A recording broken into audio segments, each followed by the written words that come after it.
الحمد لله رب العالمين، والصلاة والسلام على أشرف الأنبياء والمرسلين نبينا محمد وعلى آله وصحبه أجمعين. أما بعد، الرسول صلى الله عليه وسلم مبارك سیرت من بیانو او اخرنی خبره من دا کوله چې کله چې دغه لوزنامه ماته شوه او لوزنامه د دې چې د بنو هاشم سره به بایکاټ کوو، د هغوی سره به رشتې نه ساتو، د هغوی سره به تعلقات نه ساتو، د هغوی خواته به ځو راځو نه. په دې باندې دغه لوزنامه چې دی نو لیکلی شوې وه، د هغې د ماتېدو هغه قصه هغه ما تفصیلا بیانه کړې وه چې څنګه دغه لوزنامه چې کومه د مشرکانو لیکلې وه هغه څنګه الله سبحانه وتعالی ختمه کړه. بیا د هغې نه بعد هغوی مشرکانو اخرنۍ جرګه د ابوطالب طرف ته ولېږله او هغه په دې هغوی چې ابوطالب مرګ ته نږدې دی، نو که دا سړی مړ شو سبا له بیا موږ د ده وروره ته څه وایو، نو عرب به راپورې خاندي، وی به چې کله یې تره و نو دوی ته یېرېدو، او چې کله یې تره مړ شو دی یوازې شو نو دوی پرې اوس حملې کوي. نو د هغې د لاسه هغوی په ابوطالب پسې لاړو. ابوطالب سره یې خبرې وکړې، د هغې تفصیل موږ هلته بیان کړی و. بیا ورته رسول صلی الله علیه وسلم وایي چې زه تاسو ته یو داسې خبره ښیم که تاسو په هغې باندې عمل وکړو نو عرب او عجم دا ټول به ستاسو ماتحت دي، دا به ټول تاسو ته محتاج دي. خو مشرکانو دغه خبره ونه منله. په دغه ځای باندې موږ خبره ختمه کړې وه. نن به انشاءالله د عام الحزن په باره کې خبرې کوو. د غم کال دا په رسول صلی الله علیه وسلم باندې د غم کال راغلی او د سیرت علما او چې څومره کتابونه لیکلي دي هغه علماو کومې چې بیانوي هغوی دې ته عام الحزن وایي، د غم کال. او د غم کال په دې و چې په دې کې د رسول صلی الله علیه وسلم تره ابوطالب هغه وفات شوی او دغه شان د هغه بیبي خدیجه رضی الله عنها هغه په دې کال کې وفات شوی وه. نو په رسول صلی الله علیه وسلم باندې غمونه زیات شوي، نو دې ته ویل کېږي عام الحزن. په رسول صلی الله علیه وسلم باندې خو سخته هر وخت ډیره وه او هر وخت تکلیفونه رسول صلی الله علیه وسلم ته میلاوېدو. نو په دې نږدې ورځو کې دغه وشو چې تقریبا 3 کاله بایکاټ شوی و د دوی نه. 3 کاله بایکاټ شوی و. دا ټول غټ غم دی او مصیبت و. او د دې نه چې څنګه راووتو نو لا 6 میاشتې تېرې شوي نه دي چې دا مسلې پرې راغلي او وخت په وخت په رسول صلی الله علیه وسلم باندې دا مصیبتونه راغلي دي. دې پیغمبرانو چې الله د اوچت مقام ورکوي نو دا ولاسې نه ورکوي، دوی د دې امتونو دپاره ډېرې سختې تېرې کړي. نو 3 کاله رسول صلی الله علیه وسلم په دغه شعب ابوطالب کې تېر کړو او د هغې نه لا راوتی نه دی چې ترې بیمار شو. نو رسول صلی الله علیه وسلم د دې د لاسه ډېر په غم کې شو. ولې؟ ځکه چې دی د پلار په ځای دی، ابوطالب د رسول صلی الله علیه وسلم د پلار په ځای دی. نو یو خو یې تره دی او تره یې د پلار په ځای، او بله دا چې د هغه انسان دی چې تقریبا 8 کالو عمر نه رسول صلی الله علیه وسلم د ده سره دی او څه 40 کاله تقریبا یا څه د پاسه 40 کاله یې تېر کړي دي د دې سړي سره،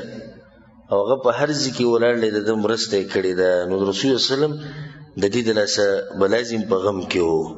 د هغه د وفات ته واقعه د دغه شعب ابوطالب د راوتو نه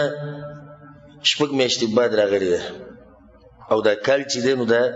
10م کال د نبوت، یعنې رسول صلی الله علیه وسلم ته چې نبوت میلاو شوی د هغې نه څو کاله بعد دی وفات شوی؟ 10 کاله بعد. نو د رسول صلی الله علیه وسلم عمر څومره دی؟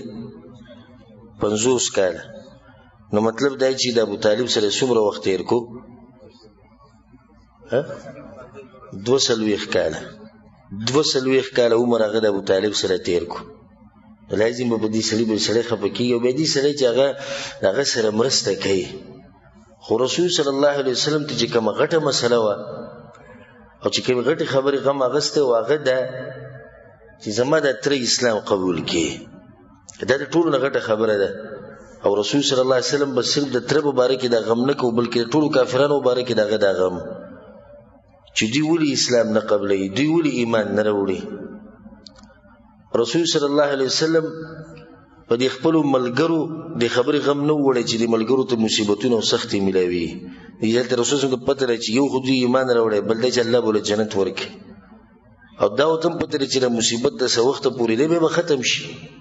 خو غټ غم د رسول صلی الله علیه وسلم دا دی چې د مشرکان ایمان ولې نه راوړي. او الله سبحانه وتعالی زی په زی خپل پیغمبر ته ویلي دي ولا تحزن علیهم،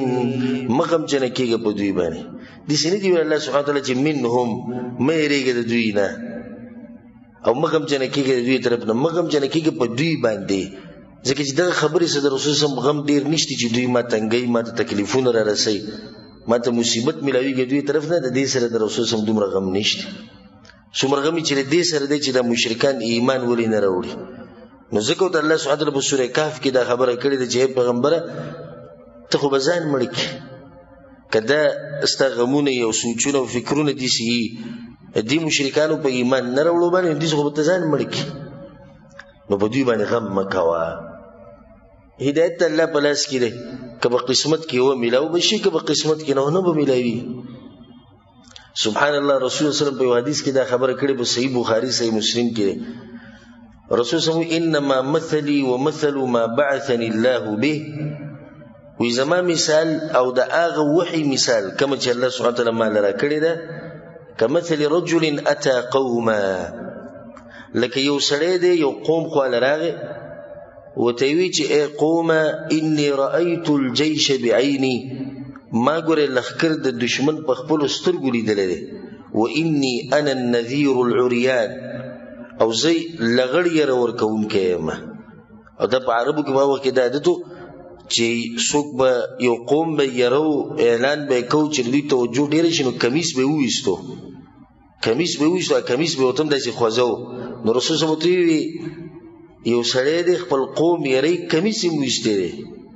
فاطاعه طائفه من قومه، نو دغه په قوم کې بعضو خلکو دغه خبره ومنله، فادلجوا، نو بس ووتو په سفر باندې رو روانو د شپې ووتو، نو کامیاب شو، دغه لښکر نه څه شو بچ شو. او دویم وکذبت طائفه منهم فاصبحوا مکانهم، او دویم ټولګی هغه دی چې دغه کس چې ولا یره ورکوله هغه دروغجن وګڼو، او په دغه ځای کې شپه کړه، سحر په دغه ځای کې کو، فصبحهم الجيش، نو دغه د دشمنانو د لښکر براغه او د ټولې تباہ او برباد کړو. فذلك مثل من اطاعني فاتبع ما جئت به، ومثل من عصاني وكذب بما جئت به من الحق. رسول صلی الله علیه وسلم دغه مثال لري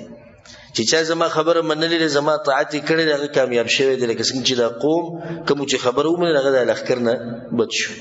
او کوم چې زما خبره نه منلې هغه تباه شوي دي. داسې لکه دغه کوم خلکو چې خبره د دې سړي ونه منله، لښکر به سهار له حمله وکړو او هر څه یې ختم کړو. نو د رسول صلی کار دی دعوت ورکول، هغه سره د خلکو غمو. بیا د رسول صلی غم د خپل تره سره د نور خلکو نه زیات دی، ولې ځکه چې دی ورته نږدې دی، نو د ده لپاره جنت غواړي، د ده لپاره خیرخواهي غواړي. بیا دا چې دغه تره ورسره په هر مصیبت کې ولاړ دی، نو بیا خو بیخه مین دی چې دی د اسلام ته راوړي. او دا اصل مینه او محبت او حقیقي رشته پالل هغه دې ته وایي چې ته کوشش وکړې چې یو سړی د دین طرف ته راوړي. دا بس خلک کوشش کوي په دې کې لګي چې زما دا بچي به څنګه انجینران کېږي او څنګه به ډاکټران کېږي او څنګه به سیاستدانان د دوی نه جوړېږي او څنګه به ساینسدانان جوړېږي. یاره چې دی د ایسي لاندې کښېني، بس دی غټ غم دی، د ایسي لاندې کښېني، د ایسي کم دي چې غټ شی دی ته غم وړی. سوچ دا کوه چې په آخرت کې د جهنم نه بچ شي. که دنیا هغه سخته، که دا ستا د بچی په دې دنیا کې کامیاب نشو، د سختو ژوند یې تېر کړو، یو څو کاله به تېروي که نه، خو د آخرت ته ژوند سوچ ورکوه چې هغه د همیشه ژوند دی، چې د همیشه د اور نه بچ شي. یو سړی مزدوري کې خوله پرې را روانه، دا څه خبره شو، او یو سړی د همیشه لپاره والعیاذ بالله په جهنم کې پروت دی، دا اصل نقصان دی او اصل تاوان دی. لکه تاسو په خپلو بچو مین یئ، په خپلو ښځو مین یئ، په خپل مور پلار مین یئ، په خپلو خپلوانو مین یئ، کوشش وکړئ چې دوی د جهنم د اور نه بچ کړئ. یا ایها الذین آمنوا قوا انفسکم واهلیکم نارا، ایمان والو خپل ځان خپل اهل او عیال د اور نه بچ کړئ. دا اصل محبت دی. د رسول الله سره دې خبره ډېر زیات غمو، چې دې سړي له الله هدایت ورکړي. نو بیا واورېده کله چې په هغه باندې د مرګ دا حالات رالو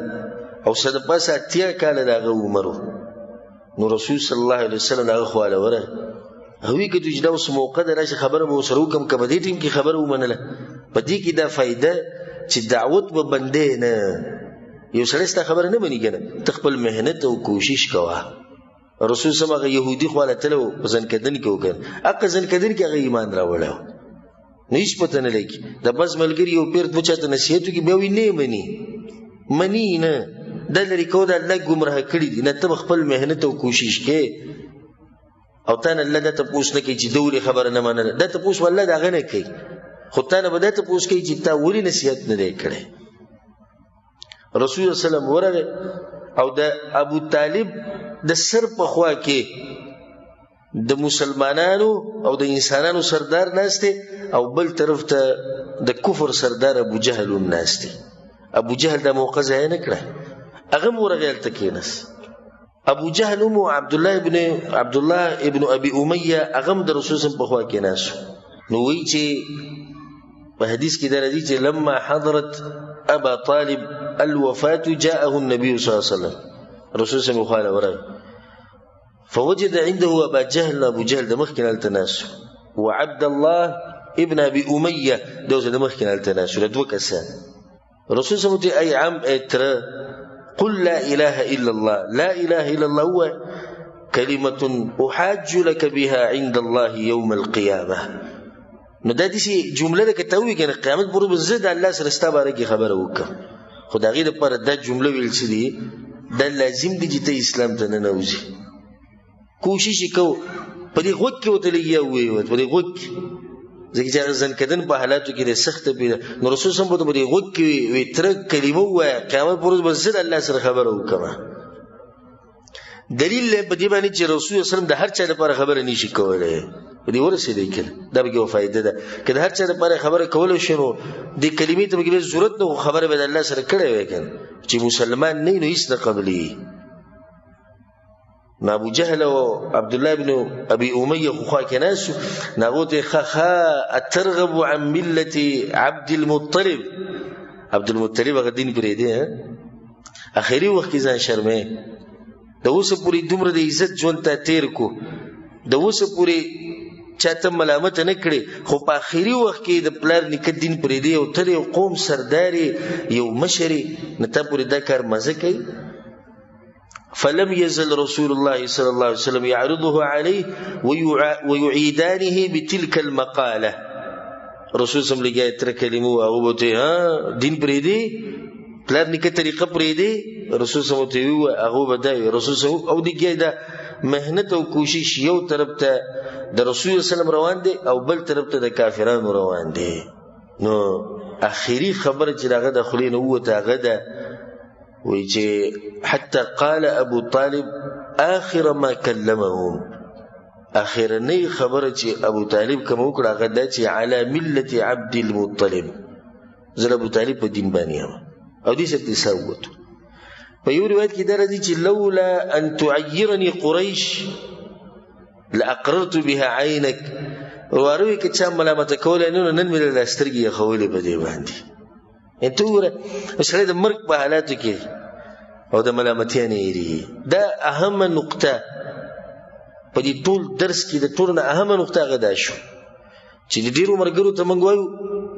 قرآن او حدیث باندې عمل وکړو نو دی د ملامتیا نه یېرېږي. چې څوک به وایي دا وابي دی، څوک به وایي چې دا بې مذهبه دی، څوک به وایي چې دا بې ادبه دی، څوک به وایي چې دا داسې دا داسې. نو د دې خبرو لحاظ ابو طالب وکړو، خو نن په کوم ځای کې دی؟ په جهنم کې دی. صحیح د قوم ملامت نه کو به دې خبره ولر جهنم ته. او که دا کلمه ویلې وي نو خلکو ملامت کړي خو څه وخت پورې خو د همیشه ژوند به هغه د کامیابۍ وي. زما ټولو ورونو ته خویندو ته مشرانو کشرانو ته د نصیحت دی چې کوم ځای کې قرآن او حدیث راورسي په هغې باندې عمل کوئ. دې ته مه ګوره چې خلک به څه وایي څه به نه وایي. دا خلک والله لازم که په یو حال دین پرېږدي نه دي پرېږدي، دا خلک ته په یو حال هم نه پرېږدي. او دا د انسانانو عجیبه طبیعت دی ګورې چې دوی ټول راضي کېږي نه. یوه دویم د انسانانو عجیبه طبیعت دا دی چې خوښ شوي نو اسمان ته دې رسوي او چې په معمولي خبره بدې شوي نو دغه اسمان نه دې ځمکې ته چې مړه تیر دله ماته بیا دې ته نه ګوري چې دې سړي کې ښه صفات بیا خار څه بدله یېري نو دا د انسانانو ناشنا طبیعت دی چې یو خو راضي کېږي نه ټول او دویم پکې څه دي چې صفت چې خوښې شوې نو اسمان ته دې اوچتوي چې بدې شوې دغه اسمان نه یې راوځاري خلک به څه وایي دا ټکي ډېر زموږ تبعي وکړه خلک به څه وایي او دا خلک نه راضي کېږي یو ناشنا واقعه مخکې ورځ کې راپېښه شو ما سره اکثر دا بعض خلک په دې دشمني کوي چې د قرآن او حدیث طرف ته دعوت ورکوي او الله سبحانه وتعالی دغه ټولو له هدایت ورکړي سره زمونږ نه هغوی دا اعتراض کوي چې دی داسې نصیحت ولې نه کوي دی دا ولې نه کوي دی دغه ولې نه کوي چې په یو موضوع باندې زما نصیحت نه بیان نه او الحمدلله زما غالبا هر موضوع باندې بیان شته خو بعض ټول موضوعګان سره کوم ذکر دغه کولی شو اوس الحمدلله موږ لګیا د خو د مرګ پورې دا کار روان نو دوی به څه وایي دا اعتراض کوونکي نو داسې نصیحت ولې نه کوي دا خبره ولې نه بیانوي یو کس ما باندې اعتراض کړی بیا ما الحمدلله یو څو ورځې مخکې هغه مسله باندې نصیحت وکړو نو بیا هغه کس څه وي دا خو پلاني عالم د نن تقریبا 40 کاله مخکې بیانه کړی ته اوس بیانوي نو دا خلک دا پرېږدي نه ته په یو حال کې به نه پرېږدي که داسې ځي وایي د داسې لاړ که داسې ځي وایي داسې لاړ دا خبره مې ټوله دې پورې واوسته چې خلک نه راضي کېږي او که چا دا ووایي چې زما میشن دا دی چې زه خلک راضي کومه نو دا سړی به صحیح د قمقل دی دا میشن چېرته چا پوره کړی نه دی اوسه پورې د پیغمبر صلی الله علیه وسلم نه ټول خلک نه راضي شیطان به څه راضي شي ټول د هغې ټول خلک راضي نه دي راضي په هغه وخت کې ورسره هم خلکو دشمنیانې کول اوس یې ورسره هم خلک دشمنیانې کوي ابو طالب د خلکو د ملامتیا نه بچ شو خو ولې آخرت کې څه ځای شو جهنمي ځای شو رسول صلی الله چې کله دا خبره واورېده نو دی وی والله لا استغفرن لك ما لم انه عنه وی زه خو به ستا دپاره بخښنه غواړم چې څو پورې الله منع کړی نه یم الله سبحانه وتعالى آیتونه نازل کړو ما كان للنبي والذين آمنوا الله وی ندی پکار پیغمبر لو نه مؤمنانو لره ان يستغفروا للمشركين ولو كانوا اولي قربى ندی پکار چې دوی بخانه غوړي د مشرکانو پر اگر کاغه دوی خپلوان دي رسول صلی الله علیه وسلم منع کړی شو رسنه د بخانی غوښتون بل آیت الله دم نازل کو انک لا تهدی من احببت اے پیغمبر دا هدایت سستا پلاس کې خو نه چې څوک شته خو ته بوله هدایت ورکې هدایت ته چا پلاس کې دی د الله پلاس کې دی ها د پیغمبر سره چې کوم هدایت ته خو هغه هدایت ته چې لا روخایا خو هدایت التوفیق یو سړی د لارې تر اړول د چا کار دی د الله سبحانه وتعالى کار دی ابو طالب دغه شان د دنیا نه لاړ او زه دا وایم چې د رسول سم په ژوند کې چې کوم واقعات راغلي دي چې وایي که رسول سم ډېر غمجنه شوی دی په هغو کې یو دا واقعه ده وجه دا یو سړی وایي چې هغه ښځه مړه ده نو ته دا ولې نه دی چې ښځه مړه شوې ده خدیجه رضی الله عنها مړه شوې ده حمزه رضی الله عنه دغه شان عثمان بن مدعون سعد بن معاذ د رسول سم بیبي زینب بنت خزیمه دا د رسول سم په ژوند کې وفات شوې خو نه دا د دومره غم واقع نه څومره چې دغه د ولې ځکه چې هغه جهنم ته لاړ او د همیشه دپاره جدا شو د خدیجه رضی الله عنها سره چې کومه جدایي راغلې د رسول صلی الله علیه وسلم دا د وخته پورې ده خو د ابو طالب سره داسې جدایي راله الله اکبر چې د همیشه دپاره دا ورواره ورته جدا شو او د هغه سړي نه جدا شو چې هغه ورته ویلي وي ورواره کوه د خپل دعوت کوه تا ته دا وخته پورې څوک څه نشي ویلی چې څو پورې ما په خاورو کې ډډه نه یې لګولې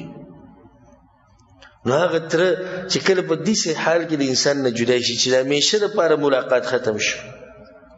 نو دا به ډېره د غم واقعه نه دې ځای کې اهمه خبره هغه د یاده ساتئ ظاهره کې هغه لګیا دی مرسته کوي نو ظاهره کې خو ښه سړی دی یو سړی کې ظاهر له اعتبار شي نو دی خو ښه سړی دی بیا ولې دا ښه سړی جنت ته نه ځي جواب د هغې دا دی چې د ظاهر سره باطن پکار دی او د باطن سره څه پکار دی ظاهر پکار دی ظاهر یوازې کار نه کوي او باطن یوازې کار نه کوي د باطن سره ظاهري او د ظاهر سره باطني دا هم مسله ده ست د باطن سره ظاهر او د ظاهر سره باطن ابو طالب ظاهر کې خسړې دی خو باطن دغه د دې چې چرته په الله ایمان نه راوړي نو هغه ظاهر څه شو بے فائدې یو سره باطن کې ایمان راوړي او یو عمل هم د ایمان نه کوي نه دا باطن ولا فائدہ ور کوي نو ور کوي ولا فائدہ نو دا دوه به یو ځای رواني ذکر رسول صلی الله علیه وسلم په حدیث کې سوی ان الله لا ينظر الى صوركم واموالكم الله ستاسو مالونو ته نه ګوري او نه الله ستاسو شکلونو ته ګوري ولكن ينظر الى قلوبكم واعمالكم الله ستاسو زړونو ته ګوري او ستاسو اعمالو ته ګوري نزلونه باطن دي او اعمال څه دي ظاهر دي په دې کې رد شو په خلکو ور چې کوم خلک صرف ظاهر له اعتبار ورکي او هغه خلک چې کم صرف باطن مني موږ وې د باطن سره به ظاهري او د ظاهر سره باطني نو کار به مخې ته رواني نو دا هغه وخت چې په رسول صلی الله علیه وسلم باندې سخت مصیبت راغی او دې مصیبت چې شپږ میاشتې نه دي شوي چې دا شعب ابي طالب نه وروته او بیا د رسول صلی الله علیه وسلم باندې دغه سخت رااله چې جرګره له ابو طالب پسې او دغه مصیبتونه لا ختم نه دي چې هغه مشر چې دغه وفات شو او بیا قریش ته وګوره دومره ظالمان دي چې د په مرګ باندې خپه شي نه دي هلکه د دغوی د خاندان مشر دی د جرګو سره دی خو خوشاله شو ځکه چې رسول صلی الله علیه وسلم څه شو هغه یوازې پاتې شو او ځکه رسول الله صلی الله علیه وسلم په خپل دا خبره کوي وای ما زالت قریش کاعه حتى توفي ابو طالب وی دا وخت پورې قریش بوزدلو سو پورې چې ابو طالب ژوند دی او کله چې ابو طالب وفات شو او مړ شو نو دوی زړور شو دوی زورور شو به رسول سلام ته ډېر تکلیفونه رسولي دومره تکلیفونه او رسولي دي چې رسول سلام په خپل د خبره کړي او سبحان الله په بس سیرتونو کې دي سره راځي چې په قریشو کې یو قمقل انسان په دې مشرکانو کې او راغب خور او سره پلاس کې رسول سم روانو د رسول سم دی د ګيري مبارک او د سر دی وختو ته خور ونويشته د ابو طالب د مرګ نه بعد نو رسول سلام کور ته رانه وته او لوري په پاسې دا او جړلې او د رسول سم د سری چې د اینزو او د غینې د خورې پاکولي رسول سلام ته ویلور جاړم ان الله مانع اباکی الله بستر پلار مرسته کوي او به دا وی رسول سم پاک وخت دا خبر بیا وکړه وی قریش ما ته چې دومره تکلیف نه در رسول سمره چې ابو طالب د مرګ نه بعد ما تر رسول او دم دا غوي بوزدلی و چې تاسو یو دې سړی پورې ختی چې کله هغه سره ترونو تاسو تیری دی چې ترې ختم شو مړ شو نه تاسو زړور شو کته تاسو زړور یې او کته تاسو وای چې موږ د خپل دین د پاره قربانو نو بیا خو دغه تر په مخ کې دي چې کول پکار نو دا تر په مخ کې چې کوم تکلیفونه رسول صلی الله علیه وسلم ورکړي دي هغه لګو په نسبت داغه تکلیفونو کم چې د تر د مرګ نه بعد هغه راغلي دي خپدیږي کې یو څو درسونه او یو څو عبرتونه زموږ د پاره د ابو طالب په دې مرګ کې او داغه نه بعد بیا د خدیجه رضی الله عنها واقعي لزو اولنی فائدہ دا وروته چې د مشرک د پاره به بخانه د بنه غواړي د فائدہ دی واقعي نه وروته او ځکه یو حدیث کې درځي ابو هريره رضی الله عنه روایت ته په صحیح مسلم کې ده رسول الله صلی الله علیه وسلم وی استاذنت ربي في ان ازور قبر امي ومدا الله نه اجازه وغوښتو چې زه د خپل مور د قبر زیارت وکم نو رسول الله صلی الله علیه وسلم چې الله مله اجازه راکو نو چې فزار النبي صلی الله علیه وسلم قبر امه وابكى من حوله لار رسول الله د قبر زیارت کو په جړام شو خلک هم په جړا کوم چې سره په خوا کې نه اسو به وی چې استاذنت ربي في ان استغفر لها بما چې الله بخانه ور غواړم الله وی چې نه بخانه ور نه غواړي دوی کی اجازه شته قبر زیارت ولو کې به رسول الله په خپل فزوروا القبور فانها تذكر الموت قبرونه زیارتونه کوي د انسان د مرګ راځي دی ندینه د واضح شو چې د مشرک او د کافر د پاره وبخانه ده نه غواړي الله په قران کې لکه څنګه چې بل ځای کې دا خبره کړې ده استغفر لهم او لا تستغفر لهم ان تستغفر لهم 70 مره فلن يغفر الله لهم. اے پیغمبر کې ته بخانه غواړي دوی لو کته نه غواړي او یا پیرو له بخانه غواړي زینب بخانه ولي نبخي الله ذلك بأنهم كفروا بالله ورسوله ځکه چې دوی کفر کړي په الله باندې الله پر رسول باندې د دین دا واضح شو چې د مشرک قبر پرست پاره و بت پرست پاره و بخانه نه غواړي. دویمه فائدہ دا وروته چې د رسول صلی الله علیه وسلم سفارش دا فائدہ وکړه چې عذاب د ابو طالب څخه شو هغه کم شو. ځکه عباس رضی الله عنه وایي چې وی ما رسول صلی الله علیه وسلم چې ما اغنیت عن عمك فانه كان يحوطك ويغضب لك دې تر لدې څه فائدہ ورکړي دا کنه چې ستاسو لپاره بغوسه کېدو ستاسو مرسته وکوله. وی رسول صلی الله علیه وسلم راته وی چې هو فی ضحضاح من نار ولولا انا لكان في الدرك الاسفل من النار. په صحیحینو کې دا روایت ویاو فائدې ول ورکړي دا هغه دي سي لکه څنګه چې بل روایت کې دا راځي چې وهو متنعل بنعلين دو پیزار بوت الله چې هغه به د ور نه جوړ شوی یغلی منهما دماغه دغه د لاسه دماغ خټ کیږي په جهنم کې. او رسول صلی الله علیه وسلم کې زنه وي او زماده سپارښت نه وي نه دی به د جهنم په اخرنی حصہ کې پروت وي. او روایت کې دا راځي چې رسول صلی الله علیه وسلم ما يرى ان احدا اشد منه عذابا وانه لاهونهم عذابا. ابو طالب ته بدا ښکاري چې په ټولو کې سخت عذاب زماده او د ټولو نه کم عذاب بده چي دا بداغي. خره دې روایتونه دا واضح شو چې ابو طالب په کفر باندې مړل لکه دا بعض صوفیان او قبر پرست او گمراه خلک او شیعاګان او روافض هغه دا ثابتول غواړي چې ابو طالب د اسلام په حال کې مړل او دا غلطه خبره. د صحیحین روایت دی په صحیح مسلم صحیح بخاری کې د روایت یو بل نشنا روایت ته وایما علي بن ابي طالب رضی الله عنه وی کله چې ابو طالب مړ شو یعنی خپل پلار یادې اتيت النبي صلى الله عليه وسلم او زرالم پر رسول الله صلی الله علیه وسلم په سیمه او ته چې ان عمك الشيخ الضال قد مات موت چې رسول الله ستاغه تر هغه گمراه مړ شه. او دا دلیل په دې باندې چې اصل ملګرتیا او رشتہ هغه د عقیده ده هغه د منهج ده.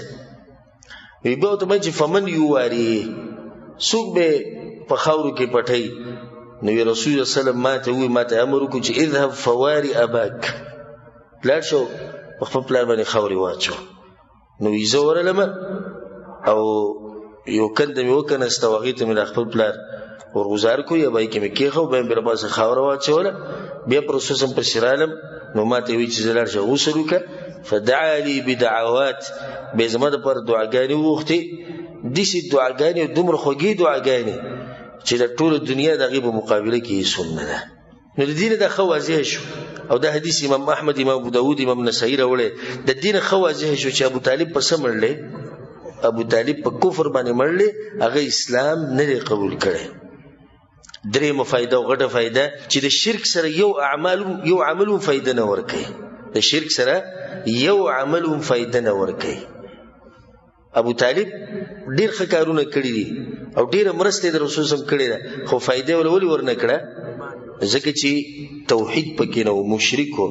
او الله سبحانه وتعالى په قران کې سوی ولو اشركوا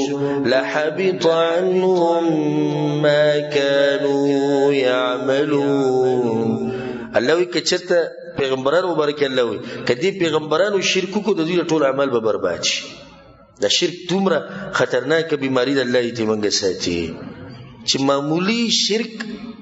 ستاد سونو کلونو عبادت هغه د ډړې وړي کوي هغه د بالکل خوري کوي ادله ختمي. نو ځکه کوشش دا کوي چې د شرک نه او د شرکیاتو نه بالکل ځان لري ساتي. موږ سیم ګناګاریو چې تر خطا عبادت د الله وکړو او به پاګې د پاسه سړی راولګي او شرک مو کې نو ستدي سړی څومره بدبخت دی خپل اعمال او خپل ځان هغه د شرک نه لري ساتي. او شرک څه ته وایي؟ یعنی د الله سره شریک جوړول دغه په خصوصیاتو کې. الحمدلله په دې باندې زما تفصیلی بیانونه شته، هغه واورئ. څلورمه فائدہ هغه دا راووته چې مشرک له شفاعت فائدہ نه ورکوي اگر که دا شفاعت پیغمبر کوي. لکه اوس رسول الله صلی الله علیه وسلم کدي سپارښ وکړي چې یا الله زما د تر د جهنم نه جنت ته بوز نو فائدو لور کوي نه ور کوي. ولا الله په قران کې دا خبره کړې ده فما تنفعهم شفاعة الشافعين. الله دې مشرکان او کافرانو له فائدہ ورنکي سفارش د سفارش کوونکو. او دا صرف کې سره چې ابو طالب له فائدہ ورکړه نه ده ابو طالب پورې خاص ده بس. او دې څه فائدې ول نه ده ورکړي چې د جهنم نه راويسته او چرته بوله جنت ته بوله، خو په جهنم کې په عذاب اغلق کم شوی ده بس. نور کده پیغمبر زر پیری الله ته وی چې الله زمانه تر وبخه نو هیڅ فائدہ نه کوي. به په دې کې یو روایت بیان کړم. ابو هريره رضی الله عنه وی چې رسول سم دا خبره کړې ده چې یلقى ابراهیم اباه آزر یوم القیامه. ابراهیم علیه السلام بخپل پلار د قیامت په ورځ ویني آزر، وعلى وجه آزر قطره وغبره، او د آزر په مخ باندې به توروالی د مخ به دي شي لکه دوړي چې والی د کفر هغه تیری او د شرک هغه تیری به د مخ باندې پرتی. نو ابراهیم علیه السلام بوته چې الم اقول لك لا تعصيني، پلار ته ما ویل نو چې زمانه فرمانی مکه او زما خبره ومن. نو دا پلار بوته چې فاليوم لا اعصيك، نن زستا خبره منما، نن زستا فرمانی نکوم. نو الله سبحانه وتعالى بوته اواز کی چې ابراهیم انی حرمت الجنه على الكافرين، ما ګوره جنت حرام کړی دی بچا باندې په کافرانو باندې. دې ځکه اگر که ابراهیم علیه السلام یو چت پیغمبر دی او دا انسان دی چې الله سوی واتخذ الله ابراهیم خلیلا، دا الله خاص دوست دی، خو دې خاص دوست سپارښت هم د مشرک په حق له دا نه قبلېږي. اخرنی فائدہ به ذکر کو او پنځم هغه ده چې د بدو ملګرو د صحبت نه ځان لري ساتي. د بدو ملګرو دومره بد اثري وګورئ ابو جهل او عبد الله ابن ابي اميه هغه دواړه لږه کوشش وکاو چې رسول صلی الله علیه وسلم د دعوت دا چرته د ابو طالب قبول نکړي تر دې چې په کفر باندې مړ شو. اخر خاتمه په کفر سره وشو. نو زموږ ته ټول ته د نصیحت چې د نیک عمل ملګرو سره خپل تعلقات ساتي او د نیک عمل ملګرو سره کینی پاسي، ځکه چې د بدو ملګرو اثر لازمي. رسول الله صلی الله علیه وسلم په حدیث کې سوی امام ابو داود رحمه الله روایت راوړی، ډېر ناشنا روایت دی. رسول صلی الله علیه وسلم الرجل على دين خليله فلينظر احدكم من يخالل. هر سړی د ملګری په دین باندې د ملګری په مذهب باندې نو به تاسو وګورئ چې تاسو ملګری څوک دی. او ځکه شاعر سوی عن المرء لا تسأل وسل عن قرينه فكل قرين بالمقارن يقتدي. د سړی په باره کې تاسو مکو تاسو د ملګری په باره کې څنګه چې ملګری دي سي دی او ته زما باره کې معلومول غواړي کنه زه څنګه چلم زما د ملګری ته پوښوکه زما ته پوښ مکو زما د ملګری ته پوښوکه هر د پلانې د چا سره کینی پاسي خلکو ته خو چې به پلانې د پلانې د مددین اندازه ولګو د پلانې او پلانې چې څنګه دي د قشن زېما. نو د ملګرو په غوړه کولو کې احتیاط کوئ ځکه چې د ملګری په انسان باندې بد اثر کوي. موږ سره په درسونو کې ډېر دي چې ملګری ناشتي چې هغه دغه د هدایت سبب او د دین سره د شوق او د جذبه د الله د توفیق نه بعد داوه چې یو ملګری درس لره وسته ویو ترجو زلګي خبرې به هغه ملګری حدیث به کیشتي چې هغه چې راوسته د اوس هغه نه راځي او هغه کمی چې راوسته هغه راځي. کله کله ملګری دومره قیمتي شي خو د دیندار ملګری خبي دینه ملګری ته درس راځم مړه جمعه ورځ ده غب شپ ولګو بیا ولر شي نن څه بیمار وته کیمي او دا خبرې خو نن سبا په نیټ باندې مشتي د رسول الله به وری په واتساپ باندې ملته به ووري د بل چا نه به ووري دا چل بو کې دغه چل کوشش بدای چې تر الله دې کور ته را دي شي. نو یو طرف نه دا شیطان لګیا دی چې هغه په انسانانو کې دی او بل طرف نه باندې پیریان هغه شیطان دی لګیا دی نو دې دوه شیطانانو نه بچ کېده به ډیره ګرانه هغه الله په توفیق سره کوي الله سبحانه تعالی دې موږ د بدو ملګرو د صحبت نه ساتي سبحان الله په دغه نږدې ورځو کې پر رسول سم باندې بل مصیبت راغی او مصیبت ته پاسه مصیبت او په غم د پاسه غم نو یو غم دغه چې 3 کاله رسول صلی الله علیه وسلم په شیب ابي طالب کې پاتې شو او هغه سخت بیا ابو طالب پسې جرګه د بل سخت بیا دغه نه بعد تر هغه خوک تر چې د پلار په شانو هغه د دنیا نه لاړ او د قریش هغه مصیبتونه چې کوم رسول صلی الله علیه وسلم هغه خډیر شو تر دې چې مخامخ به دغه مخې ته خاور نوستي او دغه ویختو ته به خاورې چولې دغه ګيري مبارکې ته به خاورې وشته او په دې حالاتو کې یو بل واقعا رااله او غدا چې د رسول صلی الله علیه وسلم خوږه بیبي خدیجه رضی الله عنها هغه د دنیا نه لاړه تاسو اندازه لګولای شئ چې په دغه وخت کې به د رسول صلی الله علیه وسلم حالاتو چې د سخت پیرایش یو طرف ته خوب ترل او بل طرف ته خوږه بیبي خدیجه رضی الله عنها ابو طالب د رسول صلی الله علیه وسلم سره ولاړو اجتماعي مسلو کې او سیاسي مسلو کې خو نور د مینې محبت په مسلو کې په ملګرتیا کې په مال کې په ټول کې سره خدیجه رضی الله عنها ولاړه رسول صلی الله علیه وسلم چې کله خدیجه را یاد کړه صفت به ورغو سم صفت به ورغو عائشہ رضی الله عنها فاحسن الثناء بيبلغيو نو وي فغرت يوما يورزوي فما کې غیرت راغلي زنانو کې خدا غیرتي د طبيعي خبره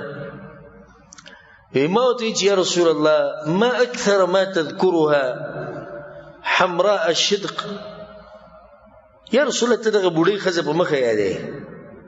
قد ابدلك الله بها خيرا منها الله تعالی لغینا دغه بوډي نه د غور جنکی در کړی دي او خيسته خزي در کړی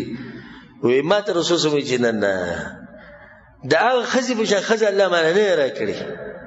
ولي وقد امنت بي اذ كفر بالناس خلکو چې ماته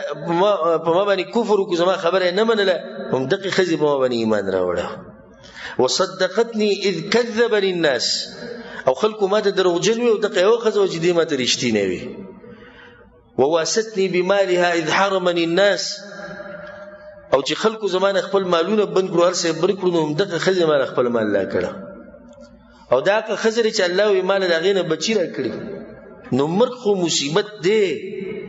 الله دې مرګ ته مصیبت ویل الله په قران کې سوې په سورۃ المائده کې فاصابتكم مصیبه الموت الله دې مرګ ته مصیبت ویل دا مرګ خو عام مصیبت کې مصیبت ته خو بیا چې دا مرګ په ابو طالب راشي او په خدیجه رضی الله عنها راشي نو بیا مصیبت دې غټ مصیبت دی او ځکه دې کال ته متوسوي چې سیرت ول دې کال ته سوي عام الحزن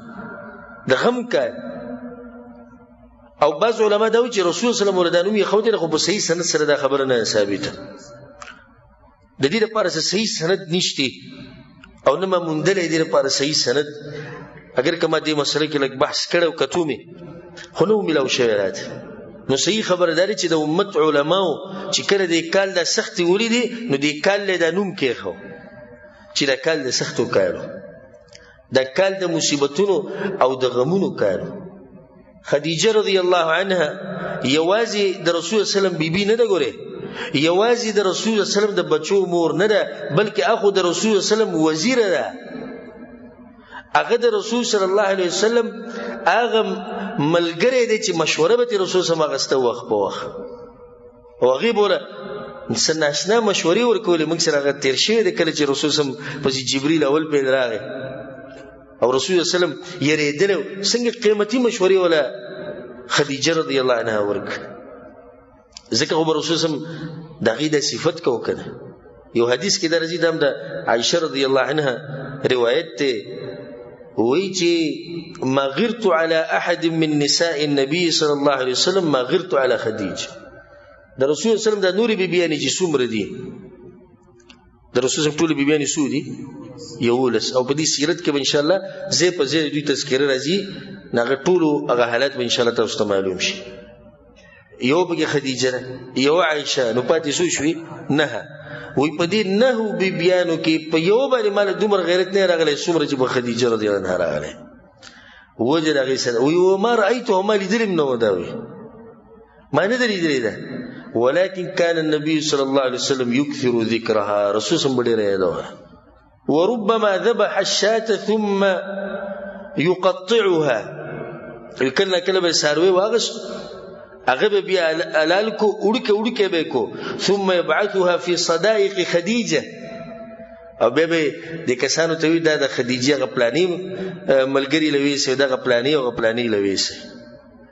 فربما قلت له ما بديت يا رسول الله كأنه لم يكن في الدنيا امرأة إلا خديجة يا رسول الله بالدنيا کې جو بل خزانيشتي دا خدیجه ده نه وما تب رسول سمي عائشة إنها كانت وكانت وكانت وكانت وليا مش رسول أخو ديسي وغديسي وغديسي وغديسي دي وچتي زنانا د رسول الله صلی الله علیه وسلم سره 15 کال متصل تیر کړی دي رسول الله چې دې سره واده وکړ د رسول الله عمر څومره 15 کال او د دې عمر څومره 40 کال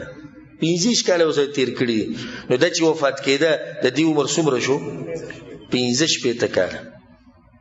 او د دې وفات د واقعه د تقریبا د ابو طالب د مرګ نه 2 میاشتې بعد یا 3 میاشتې بعد راغلی ده او بعض علماء 3 ورځې بعد راغلی ده خو مشهور دی چې 2 یا 3 میاشتې بعد د واقعه راغلی ده د رمضان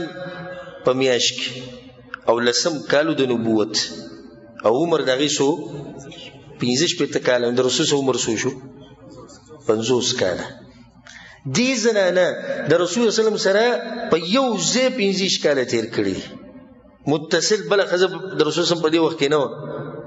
خو چرته سیرت والو دا نه دي نقل کړي چې د دیو د رسول صلی الله علیه وسلم په منځ کې څه اختلاف راغلی چرته سیرت ولا دا نه ذکر کړي چې په دې 15 کال کې د رسول صلی الله علیه وسلم نسخ وختلی دي چرته رسول صلی الله علیه وسلم ته ویلي په 15 کال کې زما دا پکار دي او زما دغه پکار بلکې خپل مال خپل هر څه پر رسول صلی الله علیه وسلم قربان کړي هغه د رسول صلی الله علیه وسلم نسخ وایي رسول صلی الله علیه وسلم هم دغه د دې حالات قدر به کو ځکه خو به ډیره یادول کړي دا کمی سخت او مصیبتونه چې هغه تیر کړي خصوصا د اخرنی لس کاله کم چې د نبوت نه بعد دغه چې نبوت نه مخکې رسول سم ته تکلیفونه نه دی ملو شي خو د اخرنی لس کاله خدیجه رضی الله عنها چې کمی سخت د رسول سم تیر کړي دا ته پوس مکو د نبوت په دې کور کې ناشنا حالات راغلي د یری حالات راغلي د غم حالات راغلي په مخه به غریب په دې یره کې و چې زما خاون ته بچا سویل او کسب دی ویلي او چې رسول سم په معمولی لیټ شو بهر نو کسان به ورګه تاسو لړ شي وګوري چاوته سویلی نه د ژوند د لس کال ټول په دې یره کې تیر کړی خو بده نه کو چې سو پر رسول سم کور ته نو راغلی دا وخت پورې به روټي نه خوړی چې سو پر رسول سم کور ته نو راغلی چې لک بلیټ شو کسان به بشوري لړ شي وګوري کم ځکه هغه بشرالو یو پلاني ذکر خد او خد چې خد صحیح دی په دې 15 کال کې چې کمی سخت راغلي نو یو سخت باغې باندې دام راغلي ده چې دا درون خاون دا قیمتي خاون د اوچت انسان کور ته برانه وته دغه په سر کې به خوره پرته و دغه رزړ نه وي والله خبر رسول سم به کور ته رانه وته خپبو هغه به ته یا رسول الله ولي وی خلکو راته لیونه وي او چارته کوډګر وي دغه رزړ نه وي والله خبرو دا حالات هغه خپل سترګو لیدو چې زما دي اوچت خاون ته خلک لیونه وي زما دي درون خاون ته خلک کوډګر وي څوک په کانو ولي نو څوک په شګو ولي څوک په کنځري کوي نو څوک زخمی کوي کله چې به دغه گزارو کو ابو جهل او رسول سم کور ته راغی خو دا چا کور ته راغی او دغه خدیجه نه کور ته راغی کنه چې رانه وته رسول سلام او هغه وکړه تندینه وینه روانه د ځنه په دغه وخت یو الله خبرو یا رسول الله وی ابو جهل باندې گزار کړو د ټولي سختي تیری کړی او په دې د پاسه بیا د سخته چې دو ځامن الله سبحانه وتعالى رسول صلی الله د خدیجه نه ور کړی دي هغه دوه ځامن د دې بری جون کې مړ شي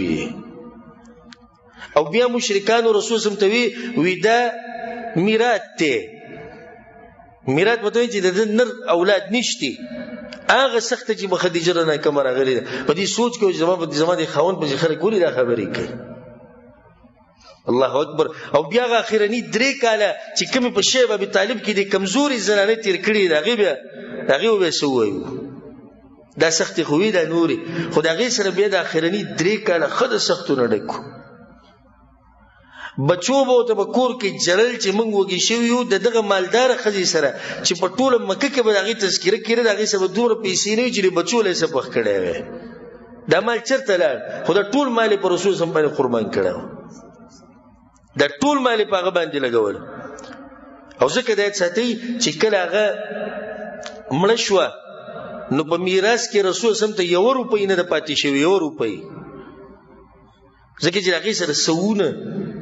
او دا هغه خزه ده چې د قریش غټ غټ کسان بدی په خپل تجارت کې لګل بهر ته خو دې سي حالات په غیبه باندې رالو چې دغه سره دومره سنو چې بچو د پاره وسوک دا زنانه او د قسمه خزه چې د سړینه زی نو هغه به څنګه خپکی او څومره غټ غم به د مخکې ورځو کې د اردن یو عالمو دغه خزه وفات شوی او محدث ته ډېر تکړه عالم دی والله ولدا حدیث د علم په دې ګور الله ډېر پوهه ور کړو ناغه به د خپل خزه خبره کوله وی زما خزه او تاسو ته سپته زما خزه سوق وی هغه دې سي خزه و چې ما چې سره کله واده وکړو په دې ټول وخت کې چې تقریبا ما وی دغه سره ډیر سلويخ کاله یو ځای تیر کړو زمونږ بچی نه وشي او یو ځای الله را کړو هغه بیا مړ شو خو ما د دې خزي د لاسه دې سره صبر کاوه نو دغه خزه عالمه و اولنې صفت پکې سو عالمه و دویم صفت پاره کې دا چې دعوت به کو نو په کور کې به ما سره ډیر وخوم نه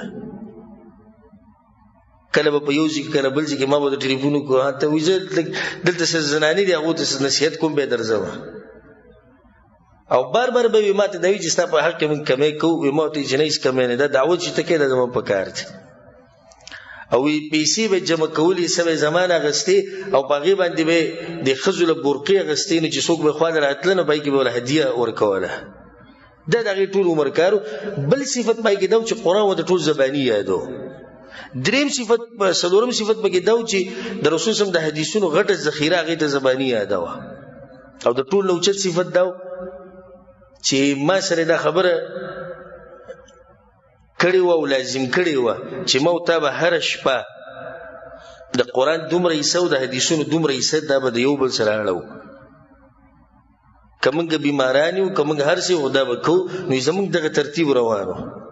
دا دومره کلونه چې موږ یو تیر کړی زموږ دغه ترتیب بیا هغه بیمار شو چې بیمار شو په هسپتال کې و نو په هسپتال کې بیا یو خط لیکلو زما په نوم باندې وصیت لیکلو او دغه چې کوم ډاکټر دی غوړ کړو کې زم مړ شوم بل پرځ د زما خاون لور کوي نو بیا هغه سبحان الله هغه بیماری نه پانه سي دا مړ شو نو ډاکټرانو ماله هغه وصیت را ګجرستا خزیده طریقه له نو پای کې اول سلام لیکلی بیا ویلو چې دغه ټولې دنیا دغه حل او خلک ټول زی او په ما باندې نن دا ورځ را لچې زلام د دنیا نو امید زما د الله نه خدای چې تاسو سره به ملاقات کوم په جنت کې او د صبر تلقین ما ته وګورئ صبر کوه او بیره ته دوی چې زما د تر لور د هغه ماته اوس غوښتلې د په دې ورځو کې او هغه براشي نو د هغې سره به واده وکړي چې ستا خدمت کوي او بل یا هم خبره ده چې د قرآن او د حدیثونو هغه مراجعه پرې نه ځکه د سړي نه به یېرېږي نو داسې ښځه چې په دې به سړی خفه کېږي نه بیا وی پلار ما سره ملاو شو دی زما د ښځې پلار زما سخر وی ما ته وی چې زما لور ما ته وصیت لیکلی وی ما ورته چې څه وصیت لیکلی وی وصیت کې ډېرې خبرې لیکلي یو یې دا لیکلې وه چې ما ستا ویره د دې خپل خاوند دپاره غوښتلې ده خو دی غریب د پیسې ورسره نشته دا واده به ورله ته وکړي نو دغه پیسې او دغه مرسته به زه تا سره وکړم په داسې ښځه به سړی خفه کېږي ښځه د شپې د سړي سره سملي او صرف بچی راوړي او چې یو پراټه پخوي او انګولې او ډوډۍ پخوي، بس په دې ښځه به څه خفه شي چې صرف دغه کار دی. ښځه خو ښځه ده چې تا سره په هر مصیبت او په هر غم کې ولاړی، خصوصا په دینی کارونو کې تا سره مرسته وکړي. خبره مې دې پورې راوستې چې رسول سم زړه به د خفګان او د غم نه ډک نه و چې دا دومره اوچته زنانه د رسول سم نه لاړه. سبحان الله. عائشه رضی الله عنها وی یو ورځ، او د دې سیرت ته ما اشاره کړې وه په تیر شوي درسونو کې، وی یو ورځ دغه راله استأذنت هاله بنت خویلد، هاله بنت خویلد راله یو ورځ د رسول سم خواله، او دا د خدیجه رضی الله عنها خور وه. وی چې ورې وټکو او اواز یې وکړو چې زه دننه درتلی شم او که نه، نو رسول الله سلم د دې اواز نه وپېژنده چې دا څوک ده؟ هاله ده. وی رسول سم وی چې اللهم هاله، او هاله راله وی. سم خوشحاله شو راپاسې. فغیرت، وی په ما کې غیرت راغی، وما یا رسول الله چې دا ښځه په کوم ځای کې رایادېږي چې بس ته بیا دغه خبرې کې او ختمه شوې ده، مړه شوې. یو ناشنا روایت هغه راته ورومه. عایشه رضی الله عنها وی چې رسول سم به د خدیجه رضی الله عنها تذکره ډېره زیاته کوله، ډېره زیاته تذکره به یې کوله. یو ورځ ورته ما وی چې یا رسول الله د هغې نه الله تعالی ښه بیبیانې درکړي. وی فتمعر وجه النبي صلی الله علیه وسلم، د رسول سم دا مخ تک سور شو. او وی داسې حالات ما د رسول سم صرف په هغه وخت کې لیدلي چې کله به وحي راکوزېده او یا به سیلۍ او طوفان غونته کې راغی، نو رسول سم به یریدو د عذاب نه. صرف په هغه وخت کې ما د رسول سم د مخ مبارک دا کیفیت لیدلی او کم کیفیت چې ما په دغه ورځ ولیدو. اوسه شو دا مخ یې سور شو چې ته د دې باره کې دا خبرې کوې. سبحان الله. په بل حدیث کې راځي عایشه رضی الله عنها وایي چې یو بوډۍ ښځه راله مشره د رسول سم خواله، رسول سم ورسره خبرې شروع کړې، ته څوک یې؟ هغه ته زه پلانې یم. رسول سم ته کیف حالکم کیف کنتم بعدنا، تاسو څنګه یې اوس او بیا زموږ نه بعد تاسو بیا څنګه وئ؟ هغې ته بخیر بابي انت و امي یا رسول الله، موږ ښه یو، خاندان هم ټول ښه دی، په تا دې زما مور او پلار قرباني. وی کله چې لاړه وي ما رسول سم ته وایي چې ته خو داسې لګیا یې دې بوډۍ سره چې زنانه اکثر خاوند ته داسې وایي، ته خو داسې دې سره لګیا وي د دې نه دې معلومات کول او څنګه یې او خاندان څنګه دی. وی رسول سم مسکی شو، ما ته وایي چې انها كانت تأتینا زمن خدیجه، دا به خدیجې پسې راتله. نو ځکه ما ته هغه تپوسونه کېږي، هغې به دې دا تپوسونه دغه شان کول. رسول الله صلی الله علیه وسلم نه هغه یېرېده نه. خو دومره ده چې د رسول الله صلی الله علیه وسلم دا زړه په دې مطمئن و چې دا ورته یقیني پته و چې دا جنتي ده. او هغه روایت خو ما تاسو ته بیان کړی چې ابو هريره رضی الله عنه روایت ته وایي چې اتی جبریل النبي صلی الله علیه وسلم، جبریل راغی په چا پسې؟ په رسول سم پسې. ورته وایي یا رسول الله هذه خدیجه، دا خدیجه روانه، قد اتت معها اناء فيه ادام او طعام او شراب، او سلوخي وسردي به کې انګوله دی خوراک ته اسخاق ته. فاذا هي اتتك فقرأ عليها السلام من ربها ومني، کرال ورته وایي چې الله نه باندې سلام اچي او جبريل نه باندې سلام وایي. وبشرها ببيت في الجنه من قصب لا صخب فيه ولا نصب، او ورته وایي چې الله له طرف نه د دې کور زیره دل درکو منګه چې باغی کې به نه سختي نه مصیبتونه به نه به چغې چواري، ځکه دلته سختي دلته ډېرې تېرې کړي، نو د دې کور زیره ولا ورکو. چې کله داتې وفات شو نو پر رسول الله صلی الله علیه وسلم باندې غم د پاسه غم راغی. ابو طالب لاړ، نو خدیجه رضی الله عنها په دغه حالاتو کې تاسو سوچ وکئ چې رسول الله ته څه مشکل بعد راغلی، کور ته راغلی او کور خالی، چا ورته څه ویلي، چا پې ګزار کړی، وږی شوی تږی شوی، او کور ته راننوځي نظر صرف په دیوالونو لګي، او هغه ښځه پکې نه وي چې رسول سم په سراغه د وحی راتلو نه بعد وتلاری کوي زملونی په ما صادر واچو هغه ته نه الله ته نه خرابوي ستابل سره خرابي نو چې اوس رسول سم کور ته راشي نو کور خالي هغه خزه بګی نشتی چې د رسول سلام هغه او سره ډیر ولا هغه خزه بګی نشتی چې د رسول سلام هغه له تسلی ورکړه هغه ژوند ملګری په دغه ورځ کې ناشنا بل کردام شو چې سخت په ابوبکر صدیق رضی الله عنه ډیر شو قریش ول راولګیدو داغه سره سخت ظلمونه شروع کړو هغه تنگ شو نو بس را دیو کړ چې زم هجرت کوم حبشه ته نو دا به بل مصیبت راغی چې خوګ ملګری هجرت کول غواړي زی لاړ وته د هجرت په لار نو فخرج حتى بلغ برك الغماد ابو بکر صدیق رنن وته یو لقیته ورسېد چې هغه ته برك الغماد ویل کی او دا په هغه لار باندې راځي چې کوم لار د مکې نه یمن ته تللی ده برك الغماد کې اوسره یو کس ملاو شو چې دغه نوم ابن الدغینه یا ابن الدغینه او دوه سیدی ابن الدغینه او ابن الدغینه په لار کې اوسره ابن الدغینه ملاو شو چې دا ډیر مخورج انسانو او قریش والو د دې ډیر عزت او اکرام کو نو ته وی چې روانه وې زم تنګ شوی ما داخله کې نه پریدل هغه ته استاپ چې سړی ملک پریدي علاقه پریدي ته مخورج انسان ټول عمر د خلکو سره مرستي کړی دي وینځ او مریان تازه کړی دي یتیمانانو مسکینانو کندو خیال ته ساتي هر مصیبت چې په قریش راغله تبه کې ولاړې راځي چې تبه زما په ملګرتیا کې چې دینو مکې ته نه نوځي ته قریش ورئیس هم نشي ویل چې کله وی دوی ورننه وته ابن الدغینه आवाज کوي قریش والو زما خبره ته وکړه غوي سوي ابن الدغینه وی دا ابو بکر صدیق دی راغله دی فی جواری زما په ملګرتیا کې راغله دی ګوره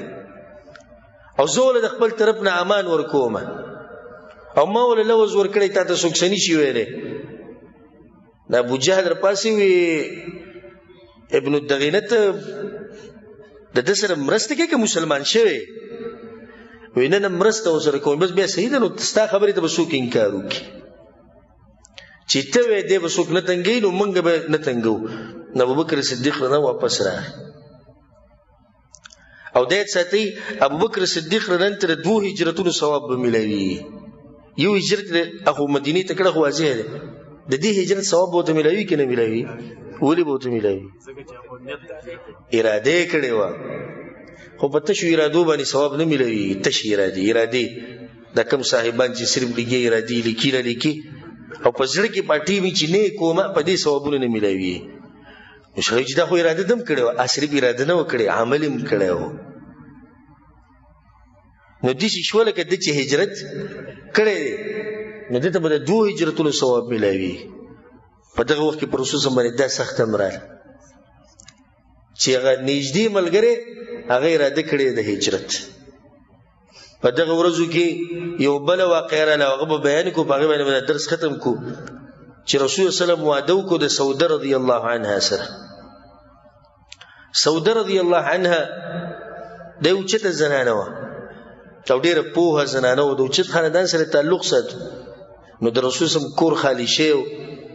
او سړی ډیر ضرورت لري خزیته پته نشي دا کم ملګری چې بغیر خزو ژوند تیرې او خوشاله وي صفوید وو ته معلومینه نور خو د خزینه بغیر ژوند تیرول ګران کار دی او بیا چې یو سړی داعی د دعوت کار کوي نو دغه خزی ته نه خزو ته ضرورت ده دغه کارونه ډیر دي دغه مسلې ډیر دي دغه خدمت ډیر دی نو رسول الله سلام دا وعده کړی د دې سیرت ته صرف اشاره کوم بس او دا تفصیلا ما په بعضو موقع سره بیان کړم دي د رسول سم د بیبيانو سیرت سوده رضی الله عنها ام المؤمنین بنت زمعه د زمعه لور ده بنو عامر قبیله سره تعلق ساتو او دا بنو عامر خاندان بیا په قریش کې دی، یعنی دا سوده چې ده د کم قوم نشو، د کم خاندان نه، د قریش نشو، د دام قریش والا ده. او د دې مور چې دی ناغم د بنو نجار خاندان نه و چې دام ډېر اوچت خاندان، او دا د خپل تر زوی باندې واده وه چې د هغه نوم و السکران ابن عمرو، د په هغه باندې واده وه. او دې دواړو یو ځای هجرت کړو، دواړو اسلام قبول کو، به هجرت کو حبشې ته. نو بس سیرتونه کې راځي چې د سکران د دې د خاوند د په حبشه کې مړ شوی دی یوازې رااله، او بس سیرتونه کې راځي چې نه د خاوند وسره دلته راغلی دی کوم ځای ته؟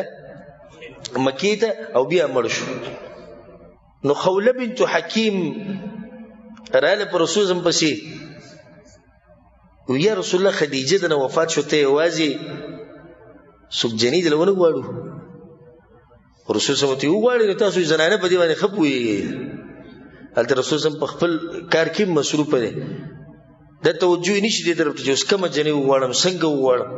زه صحیح ده. او زه خوله چې ده نو دا ډېره پوهه زنانه وه. نو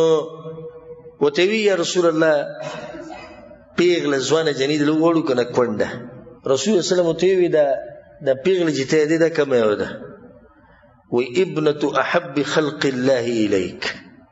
د الله په مخلوقاتو کې چې ستا کوم ډېر زیات خوښ دی د هغه لور څوک؟ ابوبکر صدیق رضی الله عنه. او دا بله کومه یې دی؟ دا کونډه. وی سوده، په تا ایمان هم راوړی دی